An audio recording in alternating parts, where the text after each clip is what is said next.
जय Hind. Digital spotting में आपका स्वागत है। आज हम इस वीडियो में प्रथम सोपान के गांठ एवं बंधन से जुड़ी जानकारी प्राप्त करने वाले हैं।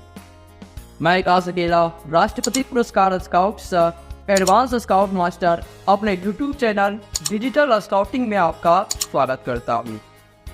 तो आज हम इस वीडियो में प्रथम सोपान के गांठ एवं बंधन से जुड़ी जानकारी प्राप्त करने वाले हैं कि प्रथम सोपान के सभी गांठ को, सभी बंधन को, सभी फांस को किस प्रकार सही तरीके से बांधते हैं, इसकी जानकारी प्राप्त करेंगे। और साथ ही साथ उन गांठ का क्या प्रयोग होता है, इसकी भी जानकारी हम लोग वीडियो में प्राप्त करने वाले हैं। तो चलिए वीडियो को शुरू करते हैं और जानकारी प्राप्त करते हैं प्रथम सोपान के गांठ, फांस एवं बंधन से जुड़ी कंप्लीट जानकारी। तो चलिए वीडियो को हम लोग शुरू करते हैं। तो हम प्रथम सोपान के गांठ एवं बंधन से जुड़ी जानकारी प्राप्त कर रहे हैं। तो सबसे पहले हम लोग जानेंगे रिप नॉट के बारे में कि रिप नॉट को किस प्रकार हम बांधते हैं और इसका क्या उपयोग होता है। तो सबसे पहले हम लोग बांधने की विधि के बारे में जानते हैं। तो हमने अपने दोनों हाथ में रस्सी के एक एक सिरे को ले लिए हैं। एक सिरे को मैंने अपने बाएं हाथ में और दूसरे सिरे को मैंने अपने दाहिने हाथ में लिया। अब जो हमारा दाहिने हाथ का सिरा है, इसको अपने बाएं हाथ के सिरे के ऊपर रखेंगे इस प्रकार से, और इस सिरे को हम नीचे से क्रॉस करके बाहर की ओर निकालेंगे इस प्रकार, जैसा कि आपको दिख रहा है। अब वापस से ये जो बायां हाथ का सिरा है और ये दाहिना हाथ का सिरा है, तो हम क्या करें, बाएं हाथ के सिरे को दाहिने हाथ के सिरे पर रखेंगे इस प्रकार से, और वापस से हम इस प्रकार सिंपल सा एक गांठ लगाएंगे। ये हमारा रिप नॉट रेडी है। इसे डॉक्टरी गांठ, चपटी गांठ, चौकोर गांठ, स्क्वायर नॉट, हरकुलियस नॉट भी कहा जाता है। तो ये हमारा है रिप नॉट। अब रिप नॉट को पहचानने का जो टेक्निकल पॉइंट होता है, आप इसमें देखेंगे रस्सी के जो दो छोटे सिरे हैं दोनों एक तरफ है, और रस्सी के जो दोनों बड़े सिरे हैं वो एक तरफ हैं। ये रिप नॉट सही है, इसको पहचानने की विधि है। उसके बाद आप इस प्रकार से इसको पहचान सकते हैं। जब हम इसे इस प्रकार से करेंगे तो ये आराम से ढीला होगा, और जब इसे खींच देंगे तो ये टाइट हो जाएगा। तो ये है रिप नॉट। आप जानते हैं इसके उपयोग के बारे में। तो रिप नॉट का प्रयोग होता है दो समान मोटाई की रस्सियों को बांधने के लिए रिप नॉट का इस्तेमाल किया जाता है। साथ ही साथ पट्टी के दोनों सिरों को बांधने के लिए भी रिप नॉट का इस्तेमाल किया जाता है। पार्सल बांधने में रिप नॉट का ही प्रयोग किया जाता है। तो ये है हमारे रिप नॉट। अब जानते हैं हम लोग दूसरे गांठ के बारे में, सीट बैंड, जिसे हिंदी में संधि गांठ कहा जाता है। तो संधि गांठ बनाने के लिए सबसे पहले जो मोटी रस्सी है उस पर हम इस प्रकार से लूप बना लेंगे। अब इस लूप के अंदर से हम रस्सी के दूसरे रस्सी के सिरे को हम इस प्रकार से पास करेंगे, जैसा कि दिख रहा है। अब इस रस्सी को हम इस रस्सी के नीचे से पास करेंगे इस प्रकार। अब ये जो रस्सी का सिरा है, यहाँ जो एक लूप बन रहा है, हम इस लूप के अंदर इस रस्सी को डाल देंगे इस प्रकार, और इसको हम खींच देंगे।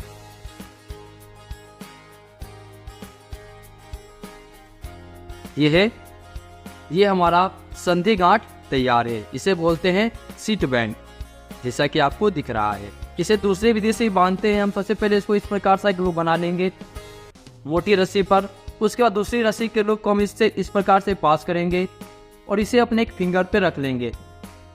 रखने के बाद ये जो रस्सी का लूप है, ये जो रस्सी का सिरा है, इस रस्सी के सिरे को हम इस लूप में डाल देंगे।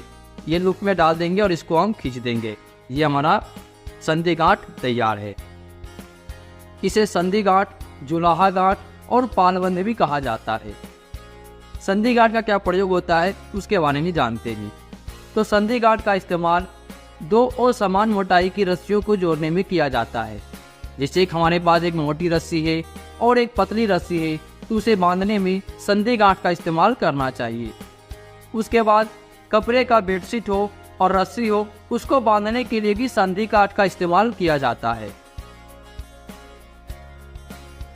अब हम लोग जानते हैं प्रथम सोपान के तीसरे गांठ के बारे में, जिसका नाम है बो लाइन नॉट, यानी ध्रुव गांठ।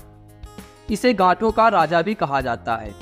तो ध्रुव गांठ बनाने के लिए सबसे पहले हम जितना बड़ा हमें लूप बनाना है, जितना बड़ा हमें फंदा बनाना है, उस हिसाब से हम रस्सी को नाप लेंगे। उसके बाद हम इस सूत्र सिरे पर हम इस प्रकार से एक लूप बना लेंगे पहले, जैसा कि आपको दिख रहा है। अब इस रस्सी के दूसरे सिरे को हम इस लूप के अंदर से बाहर की ओर निकालेंगे इस प्रकार।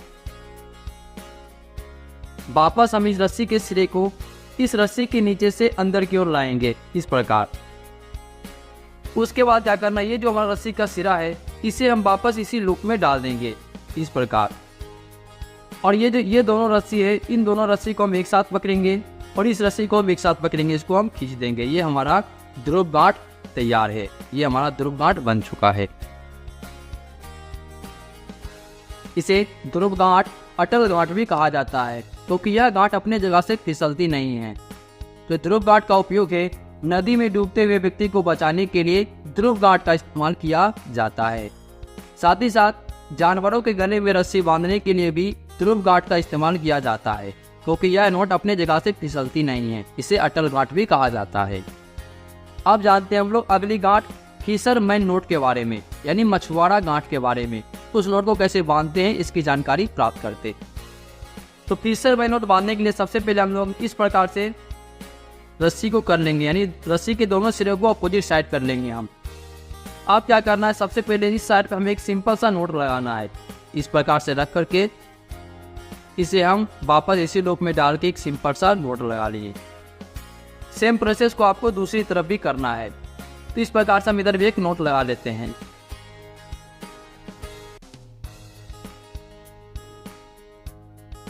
और ये हमारा फिशरमैन नोट बन चुका है। अब फिशरमैन बंधने के बाद हम इसको देखेंगे हमारा फिशरमैन नोट वर्क कर रहा है या नहीं कर रहा है। जब हम इसको खींचेंगे तो दोनों देखेंगे आपस में पास जा रहे हैं। इस प्रकार से हमारा फिशरमैन नोट बन चुका है। इसे लोटा फांस भी कहा जाता है। साथ ही साथ दो भींगी और फिसलने वाली रस्सी को बांधने के लिए भी फिशरमैन का इस्तेमाल किया जाता है। तो ये था हमारा मछुआरा गांठ यानी फिशरमैन नोट। अब जानते हैं हम लोग अगली गांठ के बारे में। तो अगला गांठ हमारा है शिप सैंक, जिसे हम लोग लघुकर गांठ भी कहते हैं।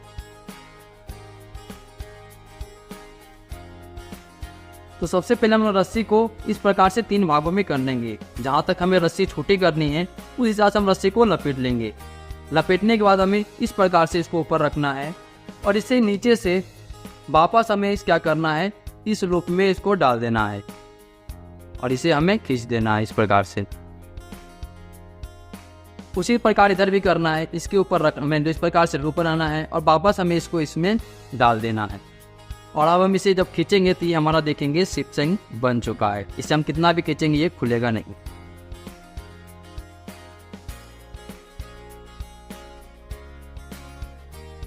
इस शिप सैंक का इस्तेमाल रस्सी को मजबूती देने में भी किया जाता है। अगर रस्सी हमारे बीच में, माने ये जो हमारे बीच की रस्सी है ये कमजोर है, तो इसे मजबूती देने के लिए हम लोग शिप सैंक का इस्तेमाल करते हैं। उसके बाद रस्सी को बिना काटे छाटे छोटा करने के लिए शिप सैंक का इस्तेमाल किया जाता है। अब जानते हैं हम लोग क्लो बीच के बारे में, यानी खूंटा फांस के बारे में। क्लो बीच का इस्तेमाल अधिकांश जगहों पर किया जाता है। जब भी हम कोई बंधन बांधते हैं तो उसमें क्लो बीच का इस्तेमाल किया जाता है। सिर्फ डायगोनल लेसिंग को छोड़कर जितने भी बंधन होते हैं सभी में क्लो बीच का इस्तेमाल किया जाता है। तो हम जानते हैं क्लो बीच को कैसे बांधते हैं। तो क्लो बीच को बांधने की 2 विधि है। अगर हमें कोई छोटे से खूंटे में बांधना है, छोटे से हमें लाठी के सिरे में बांधना है, तो किस प्रकार हम क्लो बीच बांधते हैं उसको जानते हैं। तो सबसे पहले हम दोनों को अपने एक हाथों में लेंगे। तो जो हमारे बाएं हाथ को सबसे पहले से ऊपर की ओर लेंगे, इस प्रकार से फंदा बनाएंगे। और जो हमारा दूसरा दाहिना हाथ में, इससे हम इस प्रकार से अंदर की ओर एक फंदा बनाएंगे। आप देखिए एक अंदर बाहर हो चुका है, एक फंदा हमारा ऊपर से है और एक फंदा हमारा नीचे से है। अभी क्या करना है, इस नीचे वाले फंदे को हमें इस ऊपरी फंदे के ऊपर रख देना है। सिंपल सा इसे उसके ऊपर रख दिए।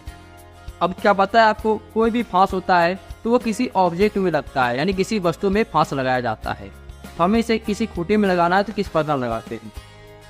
तो सबसे पहले हमारे पास एक खूंटा है, हमको क्या करेंगे, इस खूंटे के अंदर इसको डाल देंगे और क्या करना है, इसको आपको टाइट से दोनों तरफ से खींच देना है। ये हमारा खूंटा फांस बन चुका है, आप इसमें देख सकते हैं। ये हमारा खूंटा फांस रेडी।